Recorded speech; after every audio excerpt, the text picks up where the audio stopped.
Si tu as déjà eu l'impression d'être le seul à ne pas avoir de passion dans ta vie et à regarder tout le monde parler de la sienne, eh bien ne t'en fais pas, tu es très loin d'être un cas isolé. Et face à des poncifs comme le fameux « trouve ta passion » ou alors « suis tes rêves », voire le grand « fais ce que tu aimes », tu te retrouves comme un con à te dire « bah moi je veux bien, mais je ne sais pas ce que j'aime ». Alors, est-ce que quelque chose cloche chez toi? Bon, non, sinon la vidéo serait vraiment très courte. Mais est-ce que la possible raison pour laquelle tu n'as pas encore trouvé ta passion, c'est simplement parce que tu cherchais de la mauvaise façon? Alors là, oui, c'est possible. Et ce n'est pas forcément de ta faute, ou alors si, mais déjà ça peut potentiellement partir du mythe qui laisse entendre qu'une passion est un trésor caché et qu'il suffit de chercher assez longtemps pour découvrir enfin ce pourquoi tu es fait dans la vie. Et tu le sens venir, le problème vient déjà du fait que le conseil suppose que la passion est une sorte de vocation préexistante et que si tu n'as pas encore la tienne, c'est juste parce que tu ne l'as pas encore trouvée. Comme si un jour, tu allais tout simplement rejoindre une partie de fléchettes et te dire « ah bah c'était ça ma passion depuis le début ». Mais la réalité, c'est que ce n'est pas trop comme ça que ça fonctionne. En tout cas, globalement et de mon point de vue, puis désolé à tous ceux à qui c'est arrivé pour les fléchettes. Mais avant d'aller plus loin, et si tu me connais bien, tu sais que j'adore définir les concepts avant de les aborder, donc prenons du plaisir et définissons ce qu'est réellement une passion. Alors, c'est mi-simple, mi-complexe de donner une définition à 100% pertinente qui plaira à tous les voisins. Donc, dans mon cas, je vais reprendre celle qui indique qu'une passion, c'est 3 éléments clés. Premièrement, un élément cognitif, c'est-à-dire que tu accordes de la valeur à cette activité parce qu'elle a un sens pour toi. Deuxièmement, un élément émotionnel, donc tu ressens du plaisir en la pratiquant. Et troisièmement, eh bien de l'engagement. Tu y consacres du temps régulièrement, ou en tout cas, ça peut très vite être le cas. Certains vont même ajouter un 4e élément avec l'autonomie, c'est-à-dire que tu le fais pour toi, pas parce que quelqu'un t'y pousse ou parce que ça fait du bien socialement. Et je ne sais pas si tu le remarques, mais on a déjà dégagé le plus important. Aucun de ces éléments n'existe au tout début, parce que tu ne peux pas être passionné par quelque chose avant même d'avoir commencé à t'y investir. Ou alors, c'est que ton ego te fait croire que tu es passionné par un domaine X parce que tu trouves ça stylé au fond. Et c'est pour ça que tu n'as pas encore pris la décision de protéger tes données et ta vie privée avec CyberGhost VPN qui sponsorise cette vidéo. Parce que oui, même si ce n'est pas ta passion, la protection de ta vie en ligne, ça devrait être ta priorité. Et pour ça, CyberGhost VPN est un logiciel qui permet d'avoir une navigation sécurisée sur Internet et donc d'éviter d'être piraté ou victime de sites malveillants. Et en plus, tu peux masquer ton adresse IP et chiffrer tes données pour surfer anonymement depuis n'importe quel réseau Wi-Fi public, voire même pour accéder à des contenus préférés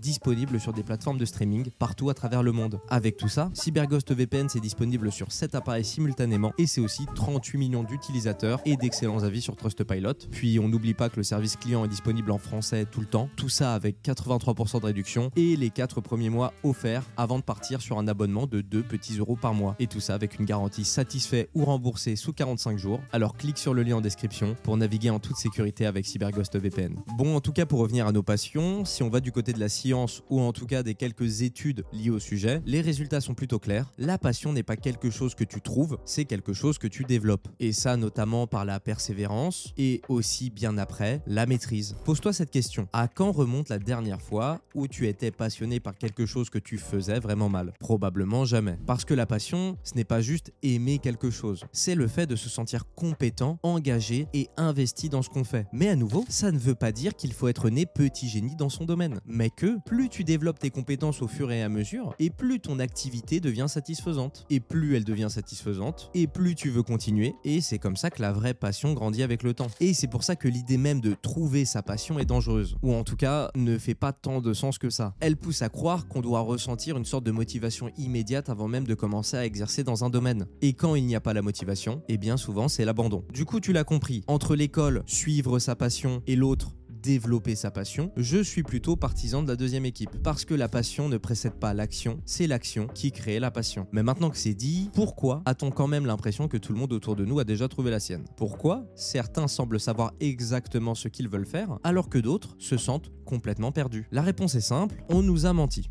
Ou plutôt, on a tendance à être victime de 3 gros mensonges entourant le mythe de la passion. Et ça commence avec le premier, le fait qu'une fois passionné, rien ne nous arrête. Alors pour te la faire simple, et tu l'as peut-être déjà imaginé comme ça, notamment à cause des films, beaucoup pensent que les gens qui sont passionnés se lèvent chaque matin ultra motivés, prêts à bosser ou à attendre la fin de la journée pour accomplir leur activité, complètement amoureux de ce qu'ils font, comme si la passion était une force magique qui rendait tout facile. Mais ce n'est pas la réalité. Même les personnes les plus passionnées luttent contre le manque de motivation. Entre l'envie de procrastiner procrastiner, de ne pas travailler, ou parfois le fait de simplement se retrouver à s'ennuyer en travaillant sur sa dite passion, ça n'a rien de magique. Et on est tous humains avec nos défauts et nos envies de glander sur le canapé devant une bonne série. La passion ne rend pas les choses faciles, elle les rend intéressantes. Et ça vient appuyer encore plus le fait que ce n'est pas ce qui fait commencer les gens, c'est ce qui se développe avec le temps et surtout l'effort. Donc si tu attends d'être pleinement passionné avant de t'engager dans quelque chose, ou si tu penses qu'être passionné te rendra inarrêtable pour grinder dans ton domaine, tu risques d'attendre longtemps, ou pas d'ailleurs, pour certains c'est complètement l'inverse, mais c'est pas forcément des exemples. Mais moins longtemps que ceux victimes du deuxième mensonge, celui qui dit qu'une passion doit absolument être utile ou productive. Parce que oui, certains se sentent bloqués parce qu'ils pensent que leur passion doit être quelque chose d'à minima pratique. Bon, il faut reconnaître que ce mensonge, c'est quand même quelque chose qui a tendance à s'atténuer depuis la dernière décennie, et là je suis assez vieux jeu, mais garde en tête que n'importe quoi, même un simple divertissement loin d'être utile aux premiers abords, peut devenir une réelle passion, voire même un métier. Et enfin, le dernier mensonge est celui qui pousse à penser qu'il faut trouver sa passion comme si c'était quelque chose d'unique, que tu es censé aimer profondément depuis toujours et pour toujours. Enfin bref, ce serait le truc qu'il faudrait tenir à vie, une sorte de mariage. Mais à nouveau, ça ne fonctionne pas comme ça.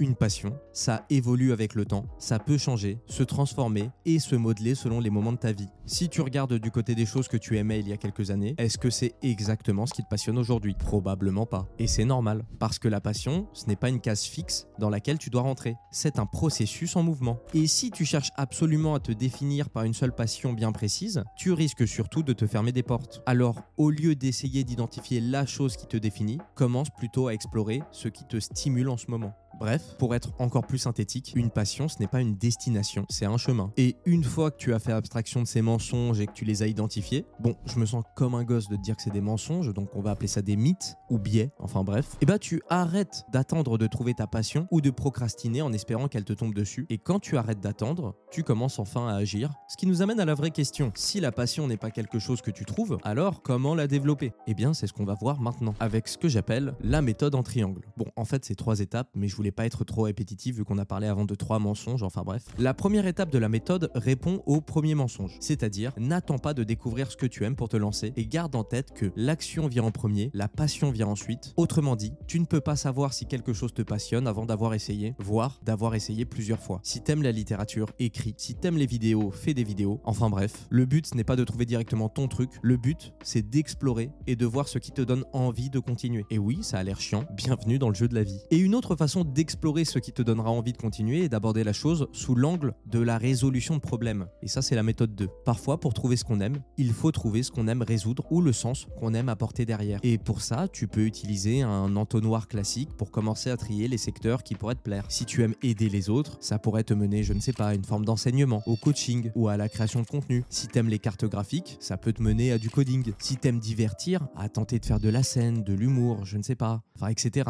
Et maintenant, étape numéro 3, alors là, c'est plutôt quelque chose qui est lié au moment où tu commenceras à expérimenter et mettre en action des choses que tu veux tester ou qu'on te pousse à tester. Parce que, à nouveau, tu ne seras pas passionné quand d'un coup, paf, tu auras un éclair de génie. En tout cas, encore une fois, c'est possible, mais ça me semble assez rare. On va pas tous finir dans le Times Magazine à raconter qu'on se filmait déjà avec une VHS dès nos 3 ans et qu'on a inventé le podcast avant même YouTube. Mais quand tu observeras des motifs récurrents dans ton comportement, comme est-ce que ce que tu fais te fait perdre la notion du temps? Est-ce que tu te retrouves à explorer et approfondir des sujets connexes sur ton temps libre par curiosité? Ou est-ce que t'imaginer continuer, ça te donne un petit boost qui efface un peu la fatigue? Et ben, une fois que tu repères ces patterns, tu peux les explorer plus consciencieusement et participer à faire grandir ton investissement naturel dans ce domaine. Petit exemple très personnel, j'ai su que j'étais mordu de musculation et biomécanique quand je me retrouvais après mes premières séances à lire des articles des 3 premières pages Google sur le pourquoi du comment tel ou tel exercice était recommandé et à poncer tout le site Superphysique. Enfin bref, je pense que tu as l'essentiel et je terminerai en vrac par des notions qu'il est toujours sympa d'avoir en tête, notamment le fait qu'avoir du succès dans une activité ou un domaine, ça alimente mine de rien très fortement la passion à l'image de la compétence dont on parlait plus tôt. Une passion, c'est pas juste un domaine où t'es bon, c'est aussi quelque chose où tu peux être très mauvais de base, mais où les progrès t'ont rendu accro. Puis bien sûr, croire que tout le monde autour de toi a déjà tout compris et a sa passion, bah c'est à éviter. Même sur les réseaux, ne te sens pas en retard par rapport à l'image que certains renvoient. Bon, sur ce conseil, j'ai vraiment pas inventé la roue, mais au moins maintenant t'es fixé. Sur ce,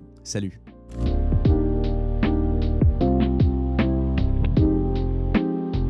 Hop hop hop hop hop, on n'oublie pas de jeter un œil à notre partenaire CyberGhost VPN en cliquant sur le lien en description pour bénéficier de 4 mois offerts et 83% de réduction. Protège ta vie privée, débloque des contenus exclusifs et fais des économies avec CyberGhost VPN. Essaye-le sans risque grâce à la garantie satisfait ou remboursé de 45 jours.